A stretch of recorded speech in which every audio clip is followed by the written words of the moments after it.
The somatic nervous system. Come back to this a little again. We're focusing though on the eye and the ear this time.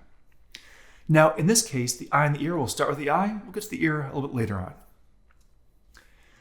On your eye, you're going to have something called conjunctiva. The conjunctiva is a membrane.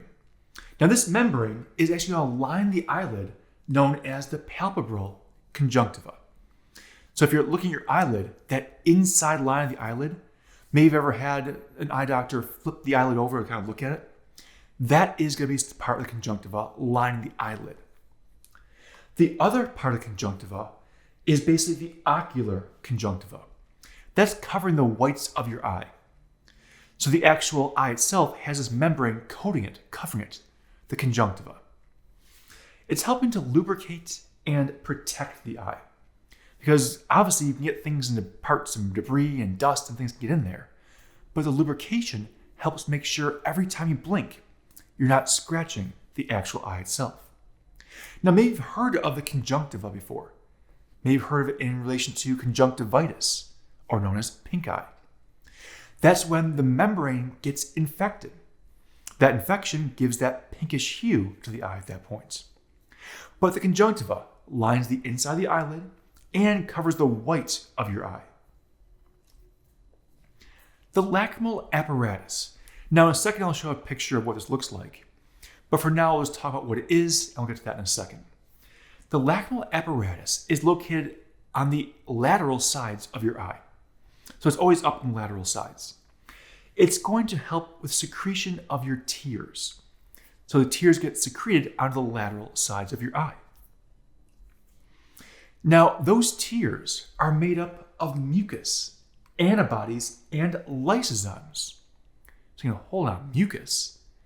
Yes, it's not the same mucus you think of as nasal mucus. It's a much thinner, more watery version of mucus. But it's helping to coat the eye and basically keeping the eye lubricated. Antibodies. Well, sure. You need to make sure that whatever gets into your eye isn't going to get into your system. Because throughout the day, the air you're around, is it completely sterile, not a single drop of anything? No. You got dust, you got debris, you got other things flying around. So you need to make sure that whatever can get into the eye is going to make sure that it doesn't get into the system. And that goes to the lysozymes as well. Lysozymes are digestive enzymes. They're meant to destroy things that shouldn't be there. Pretty much your eye, via the tears, is a first line of defense in your immune system. Now, all these tears, though, that come in on the lateral side, wash immediately. They go towards the middle.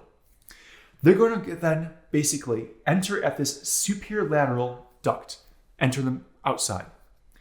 They then are washing medially, as I said, across and leave on the medial side via the lacrimal punctum. So it's a one-way trip, that's it. The tears wash across and they're gone. The tears wash across and they're gone, that's it. They're draining right into the nasolacrimal duct. Well, if you think about that, nasolacrimal, nose. So here is what we're looking at.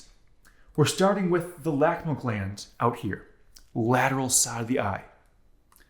From there, the tears are washing across towards the medial side.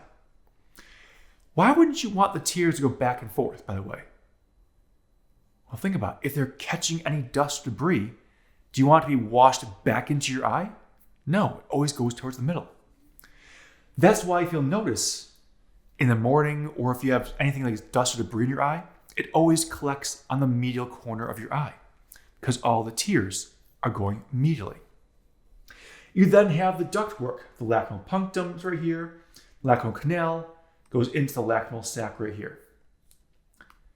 From there, it's going to travel down into your nose. That's why if you've ever been crying, your nose usually starts to run. Because all those tears that are in the eye, obviously some come out, but the ones that hit the ducts are being drained into your nose. That's why if you're outside on a cold, windy day, your eyes might be watering a little bit. That then triggers your nose to also water. Now, the nose can also drain for other purposes because of the temperature, but in this case, we're getting more tears in there. So lacrimal apparatus. All right, some other external things around the eye are the eye muscles. In total, there are 6 strap-like eye muscles around the eye. There are 4 rectus muscles and 2 oblique muscles found here.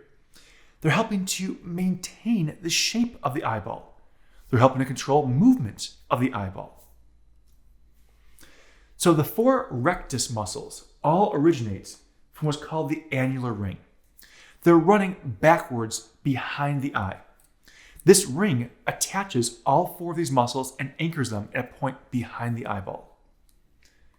The 2 oblique are helping the eye move more in the vertical plane. They're helping the eyeball to kind of, believe it or not, spin just a little bit. So help it move more in the vertical plane. So here's what we're looking at.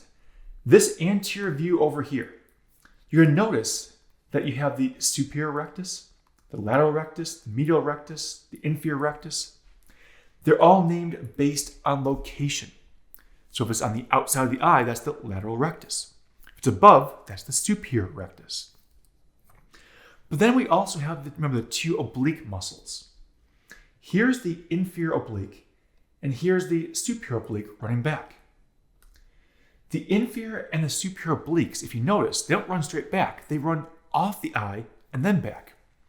That means when they contract, they pull in either direction. So they're twisting the eye just a little bit. Again, maintain shape, making sure you can focus on what you're also looking at. So the 6 different extrinsic eye muscles here, all helping your eye to move around, but very precisely. Which means remember the 3 cranial nerves we looked at.